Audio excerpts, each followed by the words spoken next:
భద్రాద్రి కొత్తగూడెం జిల్లాలో ఏసీబీ వలకు మరో లంచాధికారి చిక్కాడు.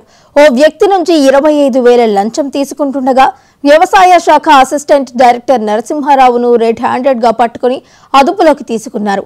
Fertiliser shop ఏర్పాటుకు అనుమతి కోరిన వ్యక్తిని ఏడీ నరసింహారావు లంచం అడగగా బాధితుడు ఏసీబీని ఆశ్రయించాడు. దీంతో అధికారులు ఏడీ నరసింహారావుపై చర్యలు చేపట్టారు. అధికారాన్ని అడ్డం పెట్టుకుని అక్రమాలకు పాల్పడితే కఠిన చర్యలు తప్పవని ఏసీబీ అధికారులు ఈ సందర్భంగా హెచ్చరించారు.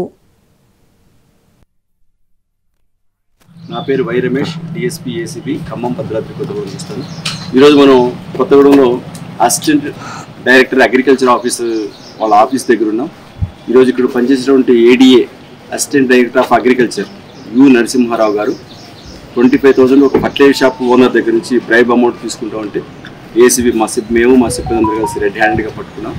దీన్ని ఫ్యాక్ట్స్కి వెళ్తే మన పాల్వంచ మండలంలోని బంగారు చిలుక లక్ష్మీదేవపల్లి మండలం అనుకుంటుంది.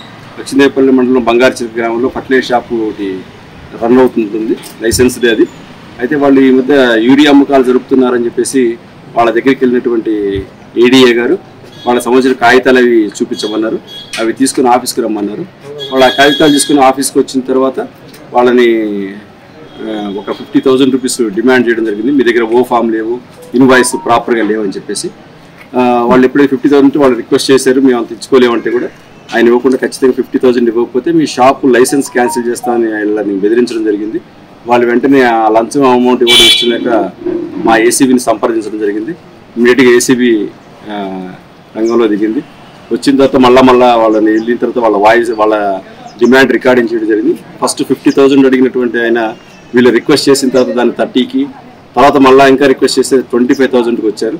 ఆ 25,000 ఆ ఫర్టిలైజర్ షాపు వాళ్ళ దగ్గర నుంచి ఈరోజు ఆ ఏడీఏ నరసింహారావు గారు కొత్తగూడెం ఏడీఏ తీసుకుంటాం రెడ్ హ్యాండ్గా ఏసీబీ పట్టుకున్నారు. ఈరోజు అమౌంట్ 25,000 కూడా రికవరీ చేయడం జరిగింది. కలర్ టెస్ట్ కూడా చేసాం. కలర్ టెస్ట్లో కూడా పింక్ కలర్ వచ్చింది. మీకు తెలుసు కలర్ టెస్ట్కి చాలా సైంటిఫిక్గా చాలా వాల్యూ ఉంటుంది. ఇది చాలా స్ట్రాంగ్ సపోర్టివ్ ఎవిడెన్స్ ఈ బ్రైబ్ కేసుల్లో. నా